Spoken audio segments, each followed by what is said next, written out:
So we are going to call it something awesome, which Okay. is Journey to wholeness. Being, what do you have? Okay, Michael, go ahead. the great cry rape episode. But we are very happy to welcome Vanessa Farrell to the stage, and you are going to introduce her. Is that right, Dr. Gale? Yeah, sure. Hey, good evening, everybody. Tonight is going to be, it's promised to be a very exciting discussion. We are introducing Miss Vanessa Farrell, and I'm going to let Vanessa tell you about her book. But I just want to give a brief synopsis. Vanessa, and I know I won't be doing you justice, right? But this is a woman. I call her woman of power, right? She is dynamic. She's a dynamic speaker. I have heard her speak at one of UVI's engagement and was quite impressed. Not only that, but here, yes, you smiling, and I remember, listen, where's my book, right? But hearing about you, seeing you in our community, the empowerment that you offer, the energy that you exude, right, and how it's catchy, energy catchy. People want to do because you have empowered them. I have been a recipient of your book and your journal, and so I wrote. I have two. I have one for my office and I have one for home. So at night before I go to bed, I write out those things. And the good thing about journal, you don't even have to always be in it every day. But anyways, it is a resource that you can use. And I'm going to let you introduce the books that you've had written before and the one that we're going to talk about. Now, see how I keep in my mouth shut? I want to say the word wait, but I ain't going to say wait. But I'm gonna let you do that. So before Okay. any further ado, Miss Vanessa, please tell the people who you are and why you're here. And of course, we're gonna have a conversation about our acronym CRY RAPE. And what RAPE does, it talks about the journey to healing, to wholeness, to health, to forgiveness. And I thought it was a really good tie-in with your book, and you could share the journey, and we'll talk about those different segments. So go right ahead. Yes, thank you. Thank you so much for having me on the show tonight. I am deeply, deeply honored to be here. My name is Vanessa Farrell, and I am a health and wellness coach. I'm also a journal coach, and I am the CEO and founder of VI Health and Wellness Coaching, where we work with women, especially women of leadership in leadership roles, to prioritize and to protect their heart health and to do so without apology. I am a author. I have published in the past.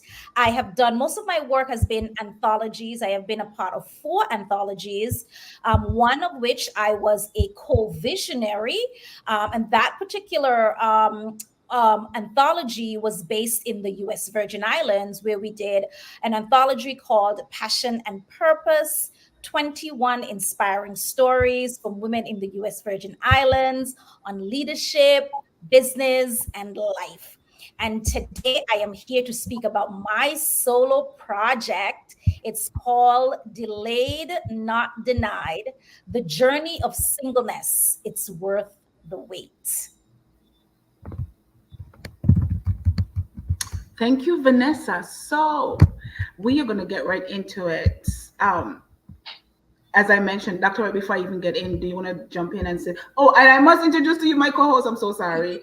Dr. Michael, right? We do this so much. But anyhow, this is Dr. Michael Wright, and Dr. Michael Wright co-hosts this crime rape series podcast, shedding light on some of the issues that we struggle with as men and women, and what that journey has been for us as far as wholeness. And so from time to time, we'll share episode from our research and from our work, and other times we'll have sisters like yourself or brothers like others who wants to be a part of our podcast to share the story, something that is inspiring to the world. So I'm going to let Dr. Wright go right ahead and introduce himself, and we can get right into it from there. Yeah, the funny thing about introducing myself on the podcast is everybody knows me except Vanessa. So the idea is I am the guy who you want to know for writing. So if you need writing, editing, vision, and then how to, as you've done really well, by the way, in terms of your media kit, creating the revenue that comes from your writing. That's really what I do well. And the venture that we're doing now, I'm doing a lot more of is podcasts. So getting the message and the vision out, as Dr. Gale said, not only of the work that we've been doing, the work that she's been doing specifically with Cry Rape, but also other voices that are in the space of health and healing and resilience. So we're very happy to have you tonight, and welcome to our discussion. We've got lots of stuff to talk about because you're talking about some crazy stuff. I'm going to be the voice of bad cop and like, what are you talking about? I'm not waiting. I don't have time for that. I'm old. The devil's advocate. Right? I only got a couple of years left to be kicking. I need to go and kick. What are you talking about? So we'll have fun, I'm sure, calming me down and giving me the wisdom to go along with my insensitivity and my impatience. Right? But first, let's get into this kind of an introductory question, even before we get into our three segments. You know, our resilience segment is our first segment. We talk about health, and then we talk about healing. But even before we get into that, you're talking about. I would ask you this question: when you talk about the topic that you're speaking of in this book in particular, are you talking more about, if you had to choose one, are you talking about abstinence or are you talking about righteousness? If you could only choose one of those, are you talking abstinence or are you talking righteousness? And I know you want to say both, but you can only say one of them. If you had to go in one direction, what would be the direction you'd go into? I think I'm talking about both, but I only can choose one. So I would say, righteousness is such like so. I would say righteousness because when you say righteousness, you're thinking about the spiritual part of righteousness, or you're talking about what's the underlying current there when you say righteousness? Like I am righteous. No, that's what I'm asking you, because that's you have that answer, because that's exactly my point. I think that's you're hitting on exactly the issue. I think a lot of people would take it, but I like that you chose righteousness, because the abstinence isn't the righteousness.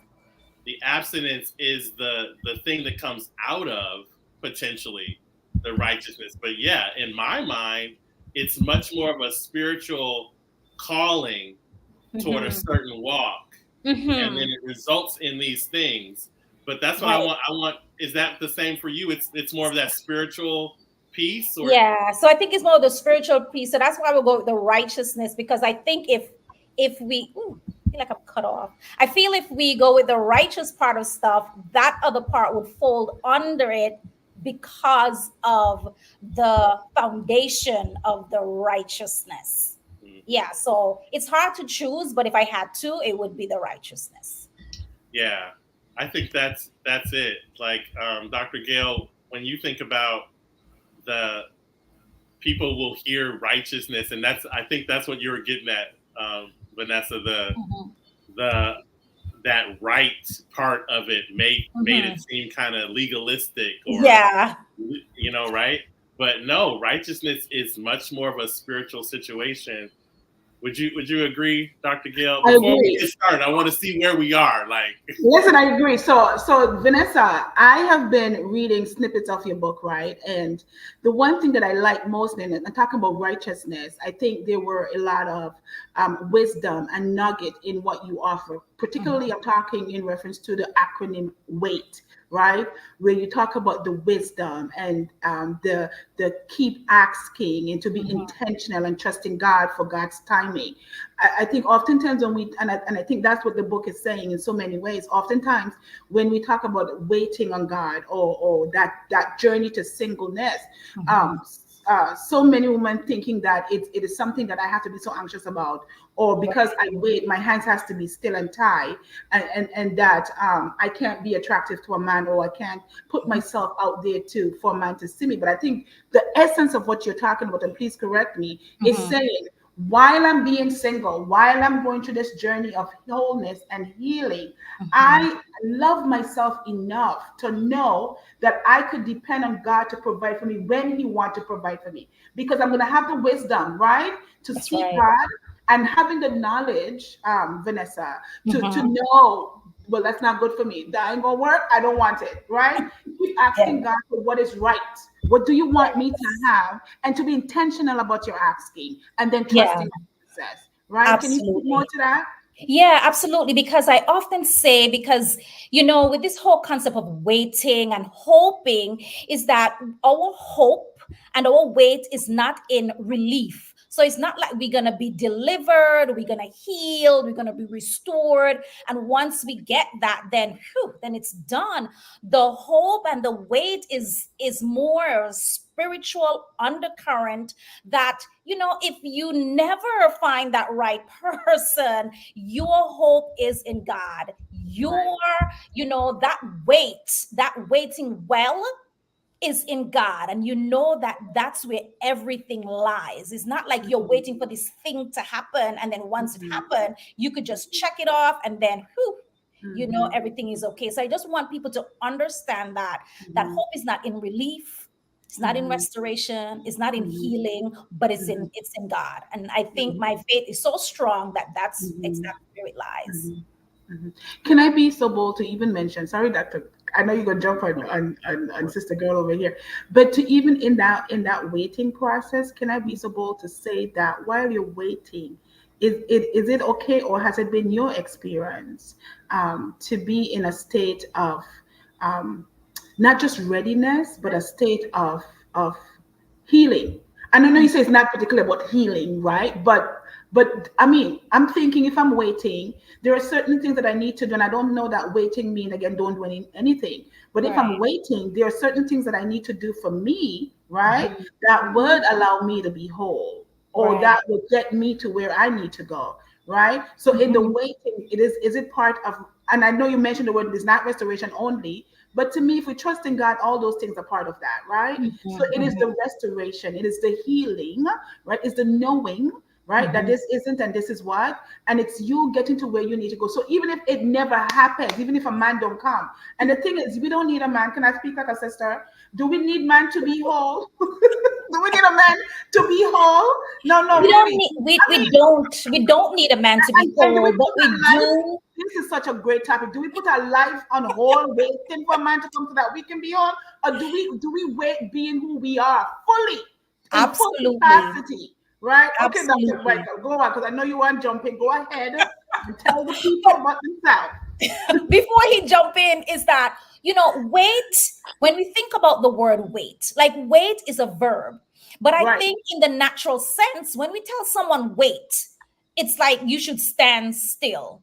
But in the sense of being in the waiting room, wait is an active word. You should not just be sitting idly polishing your Right. nails. There's nothing wrong with polishing your nails, Although but you there, just don't sit there right. and, just wait for something to happen. You're doing things while you're there. Mhm. You're building up your self-esteem. You're building your confidence. You're doing all the things that you want to do as a Mhm. woman, as a person. You're taking care of yourself. You're doing Mhm. all this stuff for Mhm. you, because Mhm. whenever your help meet comes along, he will Mhm. meet you in action doing something. Yes. you, Goodness. you know because I think a lot of Mhm. times we are waiting for someone to come along so that we could And do save us. something, that we could Mhm. enjoy life, we could travel, we could go to a certain restaurant.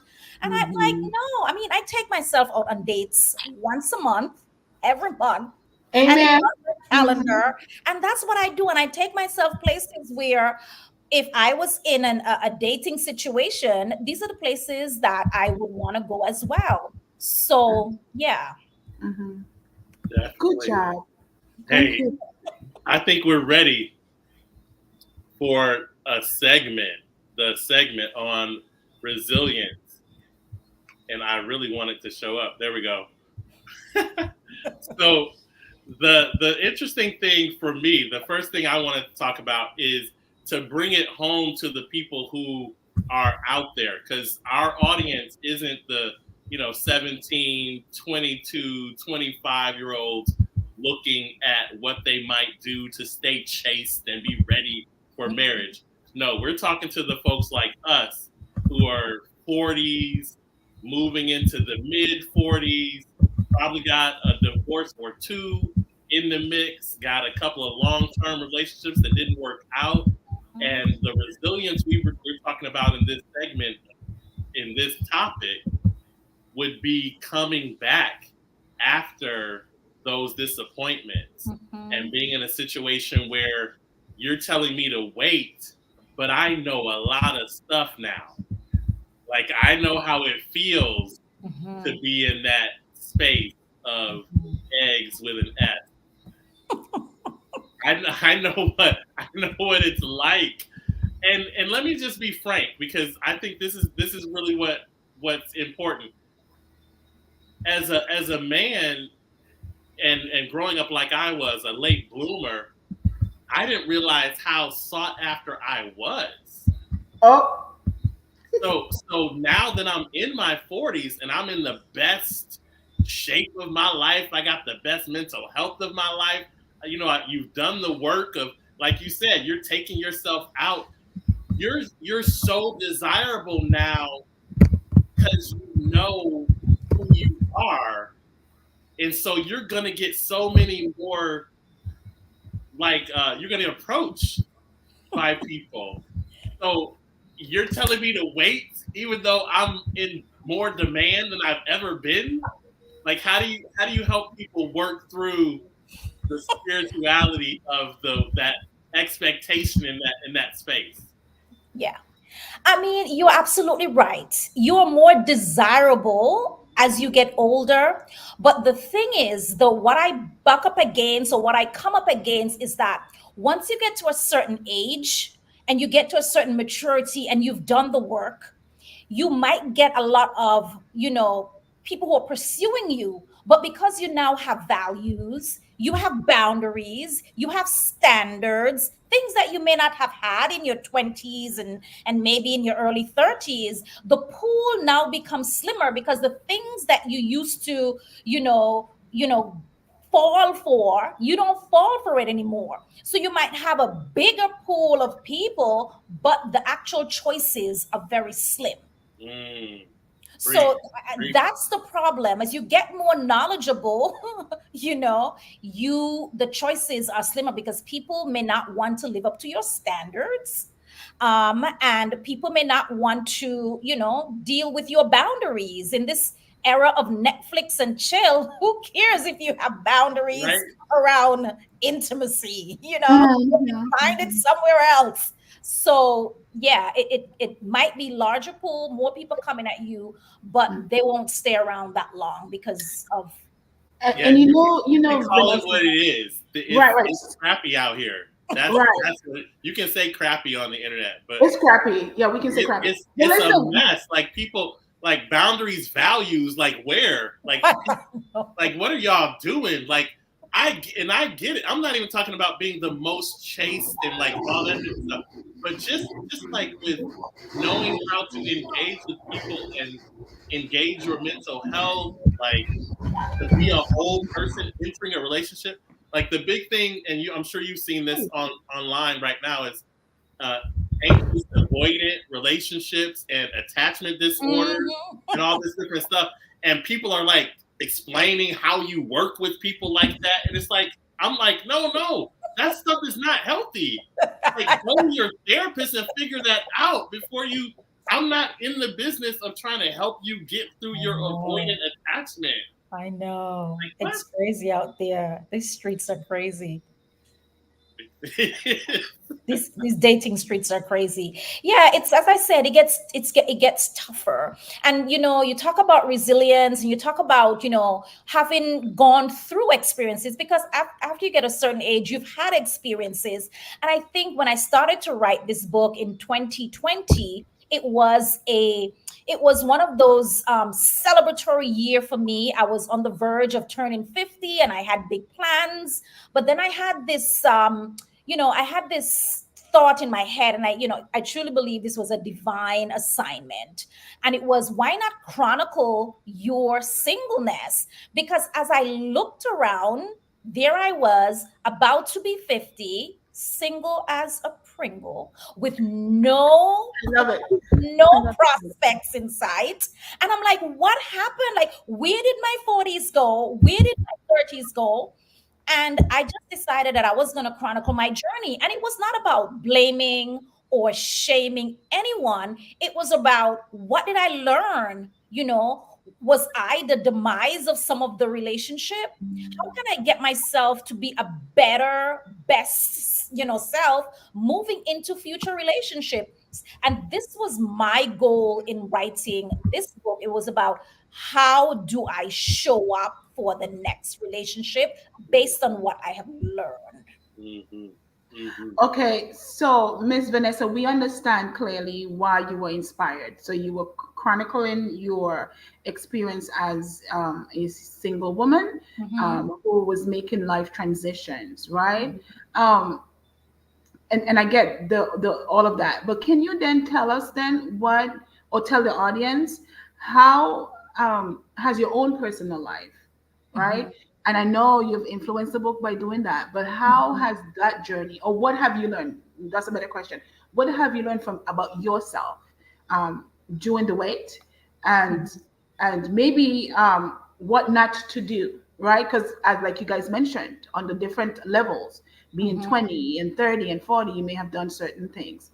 But now Mhm. at 50, right, you're thinking, now I can't be doing that, right? So what are some of the things you would have learned um, that you can share with the audience as far as doing it better here at this particular age? Yeah. So I think for me, what I have learned, first and foremost, I had to forgive myself. I had to learn about forgiveness and what does that mean. And that I chronicle in the book in a chapter that's called Sorry Can't Cool It. And what I found, it was forgiveness was around me. Like, I had to forgive myself for the mistakes and the transgressions that I had made in the past, so that I could show up as a whole person, not blame anyone for my past mistakes or how I was treated. So I've learned that. I also learned about confidence, like really building up my self confidence, and to know, like, yes, you are all that. You have something to offer. You are somebody's wife, and behave that way. I've learned about, creating boundaries, like just sitting down and explicitly writing them out. What are my values? What it is I am specifically looking for in a man. And Mhm. before talking about looking for that in someone, I had to be able to find those, like what it is I want, what are my values, because I cannot be asking of people things that I am not either Mhm. doing for myself or have already cultivated. So it was Mhm. very clear. And I'm an avid journaler, so I've always been journaling about these things. But it was Mhm. the first time I really had the opportunity to really bring it all together. Mhm. Yeah. Good. For me, Also, we for were talking about resilience one more time, right? And I yeah. couldn't help but to think about, and when we talk about, you talk about this a little bit earlier too, when Michael asked, was it a righteous thing or was it just because you were trying to, And Mhm. so what I have learned, Vanessa, is that as we get older, that broken person at 20 and at 30 is why we were so attractive, because we were attracting broken people, right? And so from brokenness lead to brokenness and equals Mhm. brokenness. So Mhm. you're in this broken stage, you're trying to find yourself. You're not really quite sure about who you are. So those people are going to find you very attractive, but they Mhm. themselves don't have their stuff Mhm. together, right? The stuff Mhm. that I can't Mhm. say Yeah. on thing. Right. So but at 50 now, I'm thinking part of that resilience, part of you getting old and wiser and having the wisdom is to also know that whatever brokenness you may have had and that was attracting people, Michael. So maybe you would all fine and like then, but now you're more wiser. So they don't Right. want no wise men. They don't want a man who's going to talk about financial security, right? And making sure you're okay for your retirement. They want the finger father.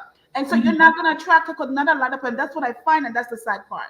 Not a lot of people at this particular stage and age are where we're at. And what I mean by where we're at, it's a holistic whole, right? Mhm. It's a spiritual whole, it's a financial whole, it's a physical wholeness.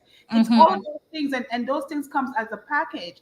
And most people are not ready to receive that, right? So we Mhm. find ourselves waiting and whatever else. I have one more Mhm. question, but if I get into them, I'll let Dr. Michael Wright say what he wants to say. Ask this question. No. Go into your question only because all I'm gonna say is keep going. I'm liking what you're saying because this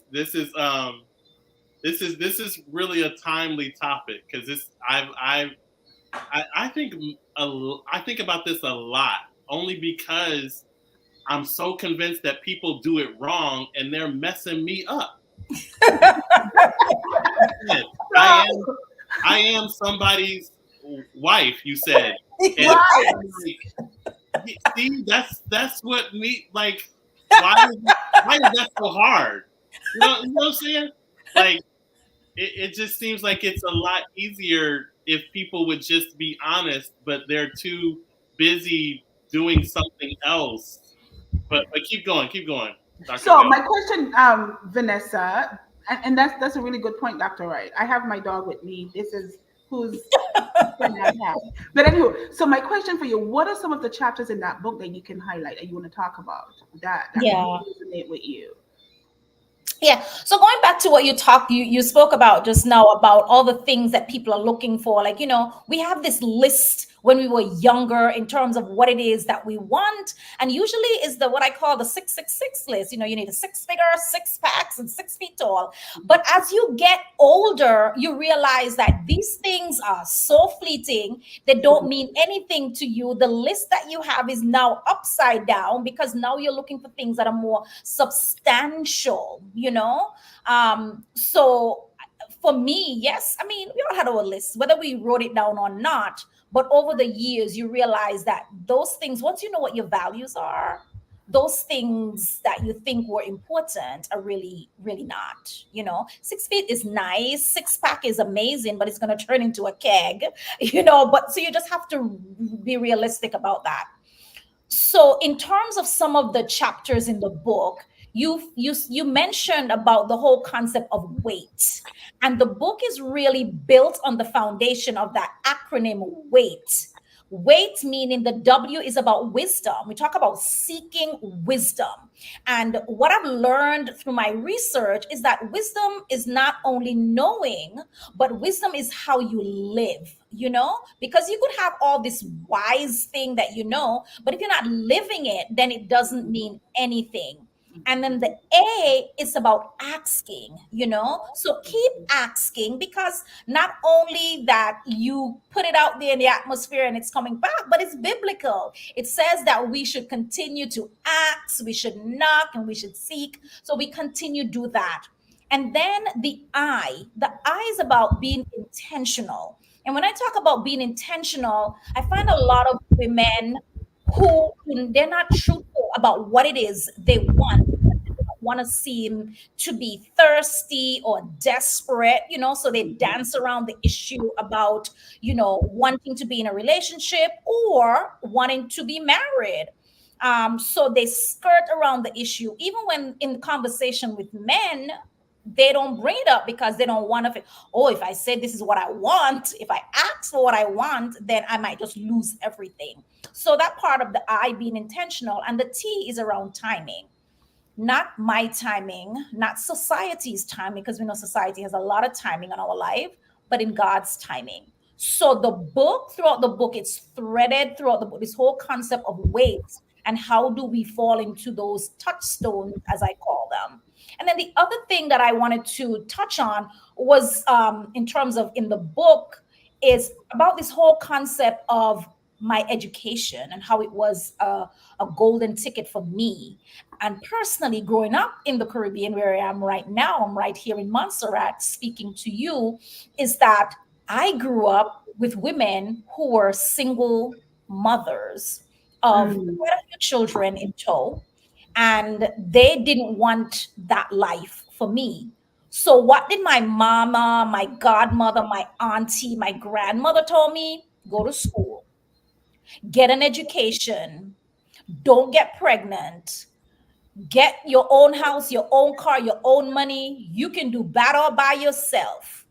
And they were not being malicious. They were trying to protect their baby girl so that their baby girl don't have to be in the situation that they were in. But what did I do? I took that knowledge, I took that narrative, and I took it to the bank. I went on a crusade where I honed in on my education like my life depended on it.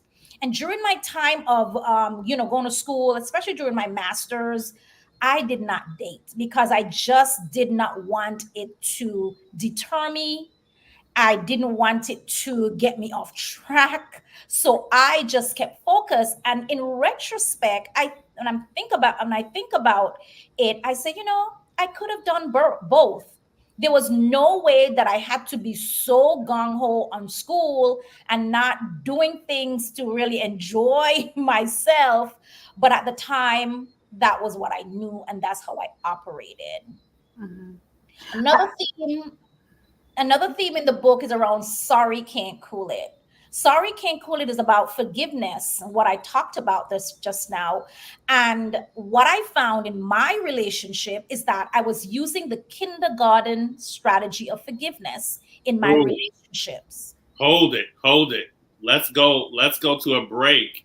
And when we come back, let's talk about this kindergarten and this forgiveness in the context of health, because I think that sounds awesome for health. And then I'm going to muddy it up a little bit with some other things about this concept of health that I think are really germane to that discussion. All right, back in the commercial break.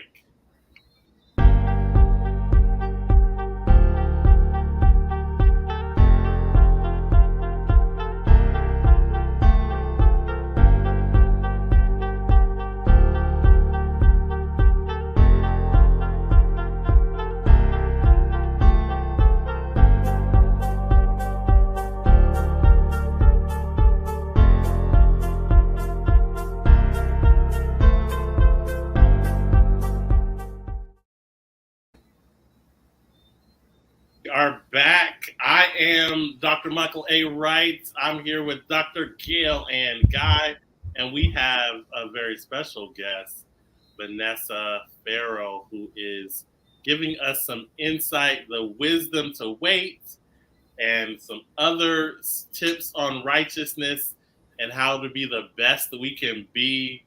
I'm still not convinced. I'm still trying to get my patience up and understand what she's saying because I'm in the best part of my life. I was just saying earlier when I was talking about people who turn 40, I'm not even 40. I just feel like I'm 40. So, so I got my age totally wrong. People need to DM me to find out how old I actually am. But I'm actually not 40, as maybe you can tell in the beard situation. But I'm loving this conversation. Thank you, Vanessa. Michael, hold on. Before you get into muddy in the water, please, can I just say something? So Yeah. Vanessa, you talk, and I'm gonna let him muddy the water because he's gonna muddy the water part of healing. So I have several questions in my head. So Dr. Wright, give me a minute. Let me get my thoughts together. So But we got to do the graphic. Wait a minute. Oh, now we're gonna promote health. I got you. this is the health part. Okay, so Vanessa, I when you were talking about your mother wanted you to get an education and do that, and I think that we are so obedient. I think West Indian children are very obedient children because I was the same as you. I had already had my two children and I made my mistakes, and my mother was like, "Listen, You had already made the mistakes. Now you need to go find your education and get out of this situation that you find yourself in. And that's what I did. I didn't date. I raised my children. I went to school. I mean, it became bread and water for me. It was religion, right? But what I want to ask you, right? We're talking about, and in that period of time, I remember being abstinent, abstaining, and for years, 15 plus years, they thought, girl, wait.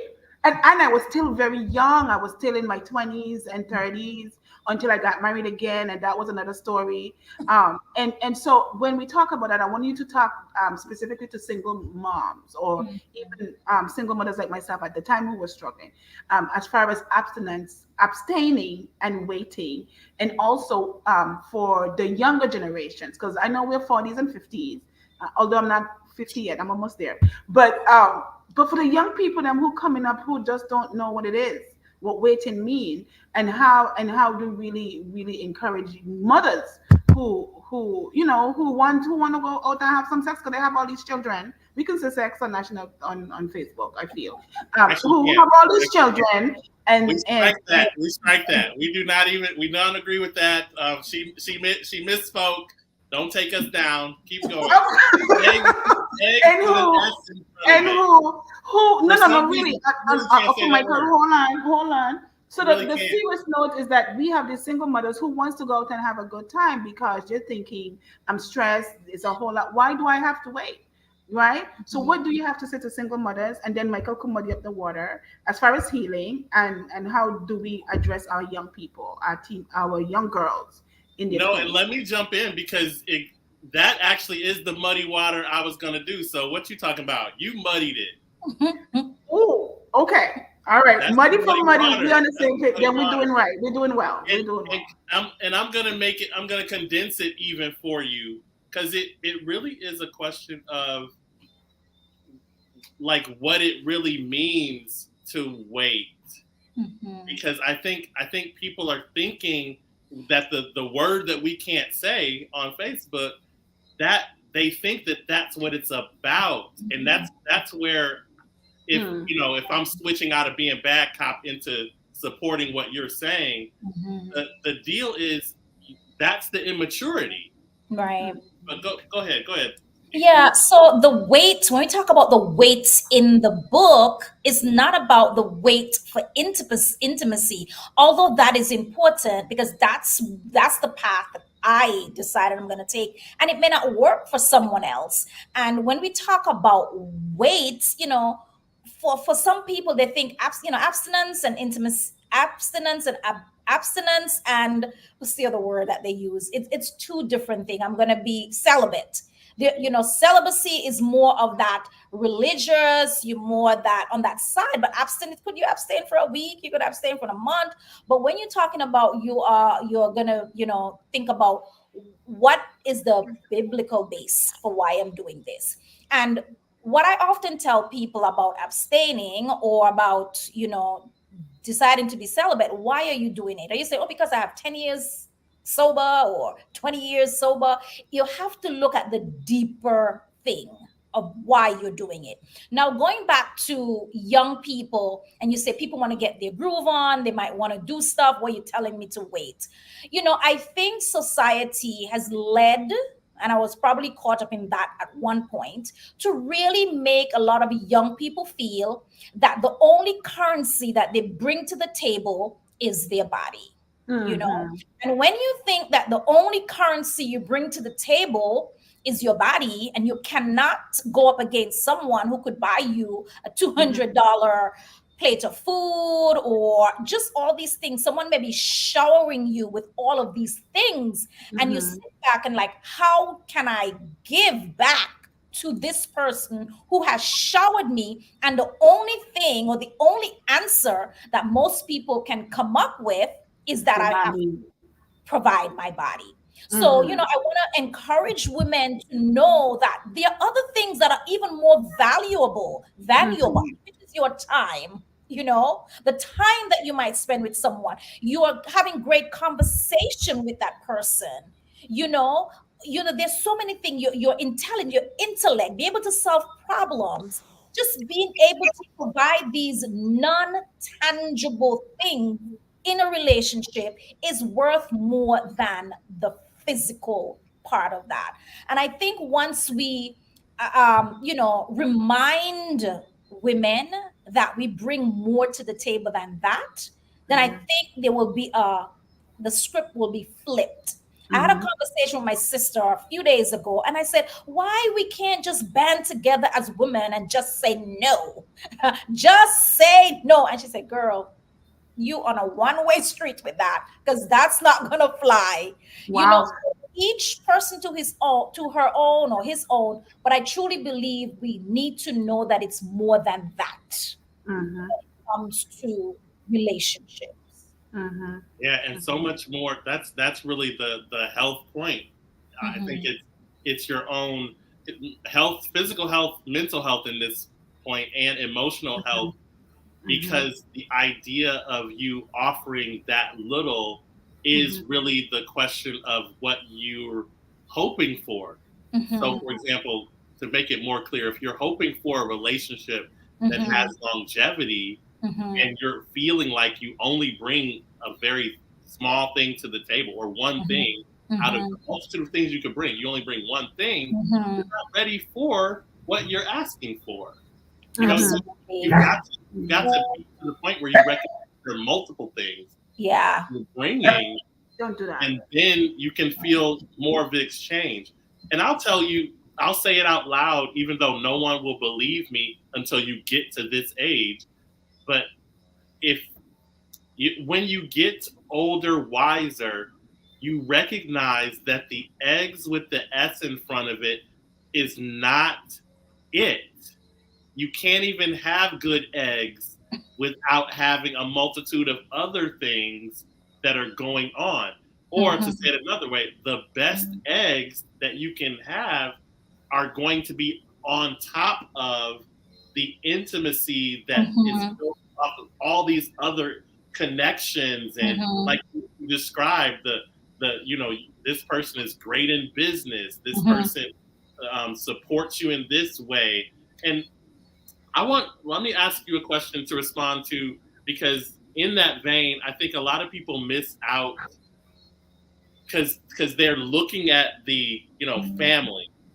I want to get married because I want to, and they then get with someone that can help them, support them in a family situation, but then they're not recognizing all the other intimacy stacking pieces, so Mhm. that they get someone that maybe doesn't diminish them in their degree pursuit or their business pursuit. But if what if they understood a person can actually promote you, like Mhm. they can partner with you in a way that propels you forward, even if they Mhm. know nothing about it. Being a part of a relationship is potentially having a partner that Mhm. pushes you beyond where you could have been, right? Absolutely. So, Mhm. so talk about how to communicate and how to structure, how to think about that potential as opposed to just the basics of a family. Yeah, I think that's so important, because I think just as human beings, sometimes we lack confidence, and having someone in a relationship with you who truly believes in you even more than you believe in yourself. And I think that's why when you see certain relationships thrive, because it's not because that person is so confident, it's because they have someone who is supportive, someone who believes in their dream, someone who's telling them you can do it when they're thinking to themselves, I don't know how to do it. So, it's so important. These other things, those other wraparound services beyond the eggs, are so important for a relationship. As you said, the support, someone who's going to be there for you through the thick and the thin, someone who's going to, tell you can do it when you don't even feel like you can do it, who's going to go out there and just make it happen for you or with you. Yeah. Yeah, Mhm. I was that was one of my biggest things. In my former life as a husband, it was I understood, go get you a coach. Like I'm here, I'm doing what I'm doing, but you, for some reason, it's not landing the way that I would hope it would land. So get a coach, an external person who would engage you with that same cheerleader mentality, the same Mhm. connections, you know, and without telling too much, I think I can say this piece. There was a point at the end where it was like, okay, so we probably need a marriage counselor, and she said, but I don't want you to choose them. I want to choose them. And I was like, okay, you can choose. I don't know why that makes a difference because an ethical counselor is going to be impartial. I mean, Mhm. whether I chose them or not. But what I'm speaking to is the fact that not only that the trust was gone in that Mhm. relationship where Mhm. she didn't trust me to get that, but the fact that I think people are hesitant to get outside help. Mhm. But the point of that, the wisdom in that is your person isn't everything to you. That's Exactly. not what they're called to be. They can't be your preacher, your pastor, they're and how church folks are. You are from the royal priesthood, and you are the head of the house, and you are the pastor of the home. Yeah, dude, but that's not. I'm not skilled in all the areas. Just like Yeah. somebody's not skilled as a writer, they're not skilled as a motivator. They're not skilled Mhm. in the ways that I'm skilled. We need all those people at the table to make this work. Mhm. And kind of at the end of that is the cool thing is that's actually what we're talking about when we Yeah. build on that intimacy. Is, Yeah. is that Yeah. how you see it? Like that real Yeah. call. If you're going to get to health and get toward healing, which is our next segment, you got Mhm. to recognize that other people outside of are a part of that potentially. Yeah, I think your mate can be everything. And I think sometimes we enter a relationship thinking that person is going to be my everything, my healer, my pastor, my financial advisor. Like it's just everything. And the thing I find sometimes is that we don't communicate to that person like this is what we are expecting from you. We just assume that the person should know what our needs are and be able to meet them magically. And then when they don't meet them magically, then we become disappointed because we never communicate what the needs are. So I think, yeah, so I think you're absolutely right. We just can't be everything to everyone. Right. So here are some of the things that I have learned, and in reference to your book, Vanessa. Hmm. Um, and Dr. Wright, I can't tell you how correct you are and how pointed that is.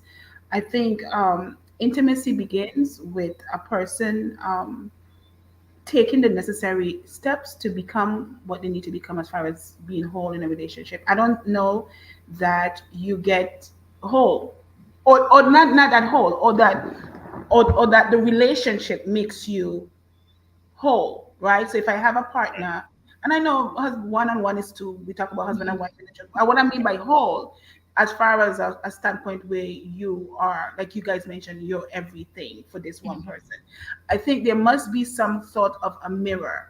And many of us are coming from broken homes where we don't have that example. We don't have mother and father. We don't know Hmm. what a love husband and wife relationship should look like, one that is healthy. And Hmm. therefore, we replicate what we have seen or what we have learned through our homes or even through society, right? But the beautiful thing about your book and at this particular stage, Vanessa, is that we know what you're going to contribute within that relationship and Hmm. know what you're seeking for from the other person. Know that Hmm. that person is not going to come, Dr. Wright said it clearly, with Hmm. everything that you need. Correctly. And sometimes, or many times, people don't have the capacity to give to you what you're looking for. And then we have trepidations, right? If you go Hmm. be on a PhD level and you're going to take the man from the street who don't have a high school diploma, there is no way that he can meet you where you're at. And then you start having issues in a relationship. You're thinking, well, dang, well, he in this, but he don't have the capacity. It's He true. doesn't have it to give it to you. So when we talk about health and healing in this particular case, please be healed to as much as you can be healed. And sometimes Hmm. relationship when that person is fully healed, when it's a fully healed, they are not that it's 100% that we all have arrived, right? But Right. it's kind of like a process of growth to have.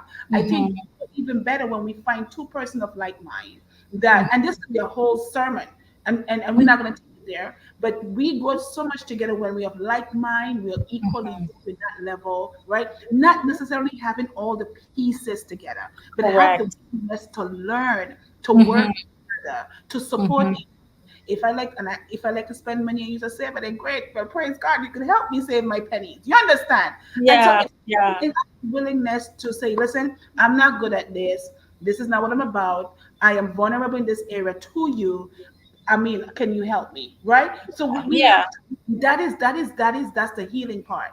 Mhm. Knowing what it is that you want and knowing what it is Exactly. you're expecting from your partner, right? Yeah, And be yeah, confident with that. yeah. Yeah, I mean, I think a lot of times, and it takes time to really know what it is you want. And, there's a chapter in the book that talks about what do you bring to the table? And that question comes up a lot, especially men will ask that question, like, what do you bring to the table? And sometimes I'm confused, like, what do you mean? Do you explicitly want the person to say what it is they bring to the table? From my perspective, I think it's a mix of both. Like, what do you bring to the table? Observe during your while you're in that relationship with that person to see if that person is actually displaying the characteristics, the habits, the things that you need to find that balance. You know what your weak spot might be and what you need to balance you out. Is that person showing those types of things?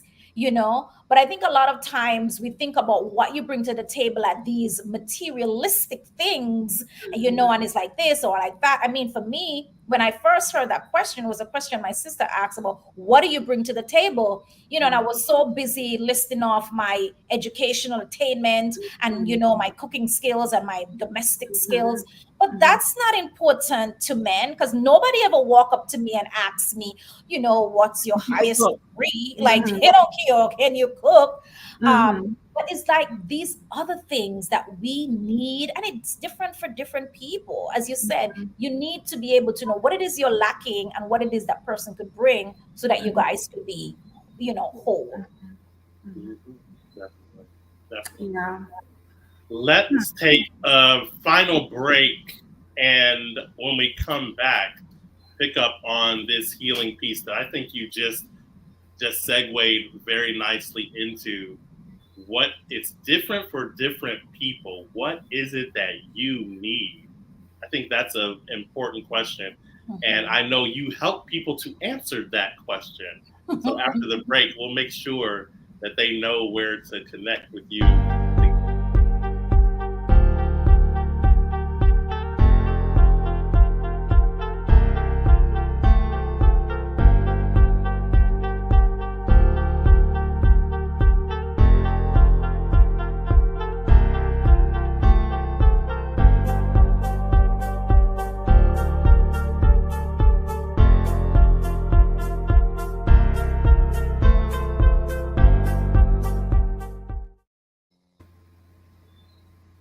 Thank you, Critical, that you know what you need. I'm here, Dr. Michael A. Wright, with Dr. Gail and Guy, and we have our guest, Vanessa Farrell. Thank you again for being here. We're moving into our segment, facilitating healing. We know that that's what you do in your practice. Of course, it's what I do, as well as help people tell their stories. It's what Dr. Gale does in various amazing facets across campuses internationally and with all that stuff that she be doing. Um, it's important that people kind of have a sense of this. How do you help people show up? The journal coach or Mhm. journaling coach, whichever Mhm. way we want to say it. Yeah. Explain how that helps us through this process, not only healing kind of generally as our segment is, but more specifically that idea that you were talking about prior. It's different for different people. How does journaling help us get that or help people get that? Yeah. So, journaling has saved my life. I've been journaling for the past 30 years and it has been a game changer. I find for me, I encourage my clients to vote to journal because I encourage them to vote too. I encourage my I encourage my clients to journal because I truly believe that journaling is part of the wellness journey. And the reason why I kind of shifted away from this one-on-one, just talking to someone and someone just talking through what it is that they're going through, and get them to really put it on paper, because there's something magical when the hand and the heart and the head all connect, and that pen hits the paper, it just ignites. And I just feel that people get so much more out of the coaching process when they actually get a prompt that is, whatever it is that they're going through, and just be able to sit with that and be able to write through what it is they're feeling, what Mhm. it is they think things might look like in the future. What are some of the barriers that's, getting in the way of them attaining what it is they want to attain. So Mhm. for me, I truly believe that journaling, whether it's for healing, journaling for clarity, Mhm. journaling just to clear your head, it's all important. And Mhm. even through the process of waiting, there is no better time than to journal. Like, what are you looking for? What do you think you bring to the table? Are some of the things that you could journal about, or just journaling about this whole concept of waiting. Mhm. Mhm. How do you wait well? And what Mhm. does that look like? Mhm. And I think journaling also it's like a history book actually, because you Oh, can go yeah. back years and months later and go, oh, this is what happened last year, or this is what happened in this process here, and this is Hmm. how I dealt with that, and so forth and so on. Hmm. Right? So journalism, Exactly. I agree, it's a very important tool, and it's Hmm. a very intentional tool, right? When Hmm. you journal, okay, all Hmm. right. So before he asks the question, so how can people get in touch with you? Because I don't know what's going on with his mic. How can people get in touch with you, and what do you want to leave? What do you want to tell people about your book, about your journey, about your work, and so forth and so on? Can we have like 3 more minutes? So this is your time to Awesome. sell yourself. All right, thank you. So you can reach me at www.vihealthcoaching.com, my website. You'll be able to find all the products that I have, including my journals. What I really want to leave people with today is around this new book that I have written, Delayed Not Denied: The Journey of Singleness. It's Worth the Wait. Reading the book, not only for single women, but a lot of folks who are married have been texting me and letting me know that the book has literally taught them so much, and they wish they had that book as a guide as they were in that dating season. And the book really gets to the nuggets of waiting well. And what does it mean to wait well? And what are the things that you as a woman can do to really build up yourself during the waiting period? Mm-hmm. So that's my takeaway. How do you wait well? And the book truly offers some tips for doing that. And I would be remiss if I didn't create a journal. So the book comes with a journal, which is coming shortly, so people can actually journal along the way. Right now in the book, there are points to ponder, but there is a journal that will be accompanying the book that you can go through as you read. Very good. Miss Vanessa Farrell, I just want to say thank you so much for such a robust conversation. Listen, and I think we're going to have you back so you could tell us about the process, what has been happening with the book, and how people have really been, delivered from Mhm. the anxiousness and really settling into waiting. So I really want to just wish you the best and thank you so much for joining us tonight, talking about your book and giving us those tips and nuggets that we can use, and not just in dating, right? I feel like we could use this for other parts Yeah. of our life as well, right? As we consider resilience, restoration, healing, and health. Dr. Wright, in the last minute word. Yeah, I'm just making sure. So the first book was What's the Weight book? And The, then there's Delayed Not Denied. No, that's the same book. that's the same. So it's Delayed, not denied. The journey of singleness, it's worth the wait. Okay. And they And the connect with first that. book. What was the first book, Vanessa? Passion and Purpose, Mm-hmm. 21 inspiring stories from women in the USVI Mm-hmm. about business, leadership, and life. And that was a Okay. collaborative work, right? That was an anthology where I, along with my co-visionary, serve as visionaries for that book. Mhm. Yes. Okay. Yeah, because I'm looking for. I think that next book is the waiting well was the thing you said that I really took away. Waiting well is a important piece. So Mhm. Hey, yeah, Dr. that's Wright, can that you sounds put up good. her information, contact information at the end of the video so that people can either Yep, it's email on or text her? her website's up now. Okay, good. It's See, posted see, now. great minds think alike. Go on. That's Yeah, right. I got you. I got you Thank on you. that. Thank you so very much. I got a lot of my questions answered. I think I know I agree with Dr. Gale. We need to have you back because I have more questions. Because I think, I mean, in the context of cry rape, I mean, this is one of the most important discussions of right now for a lot of the people who I know will tune into what we're doing here because they're trying to figure out in the context of what they've been through how Mhm. to rebuild, and a part of that is rebuilding with a partner that Mhm. is going to make a difference. And I'll tell you, as a kind of setup for our episode when we bring you back, I'll tell you my issue is I don't need no more.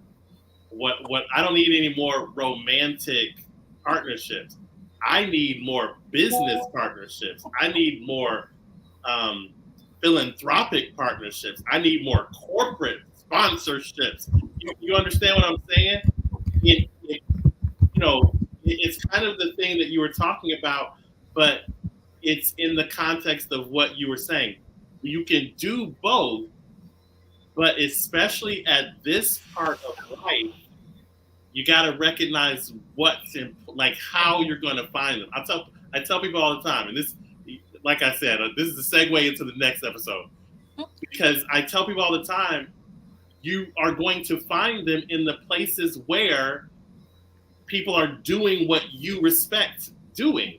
Like if you want to spend your days going and golfing, go golf. And you're gonna find people who guess what? Love golfing like you do. Yeah. Yeah. Right? Yeah. So, Yes.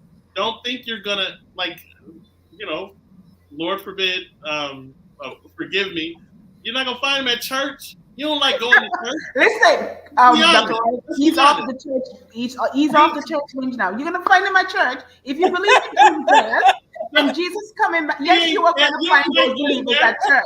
You like Yes, yes, sir. Yes, you're gonna you find them like at church. going to the If church you like going to potluck. church, go to church and find your partner. Yes. You like If you going to like the church golfing, go to potluck. golf. Go. You like going to the church picnic. You don't like going to the start, right?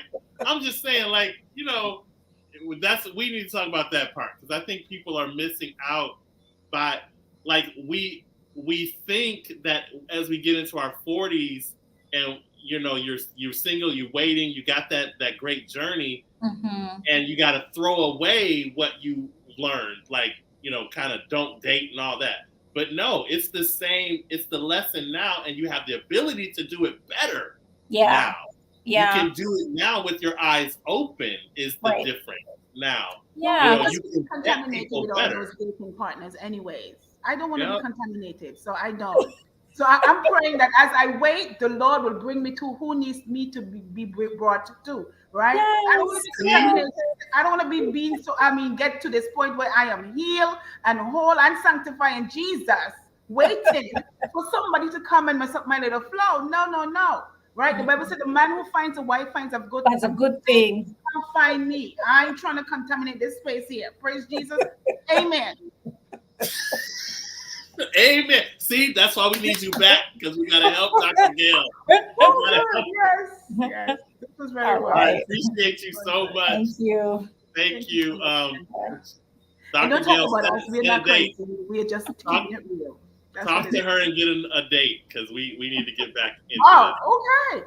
All right. Yes, he likes the conversation. This is good. Thank you, Vanessa. I Thank wish you you. all the best. All the Thank best. you. All right, take Bye. care. All right. Bye. Another successful episode.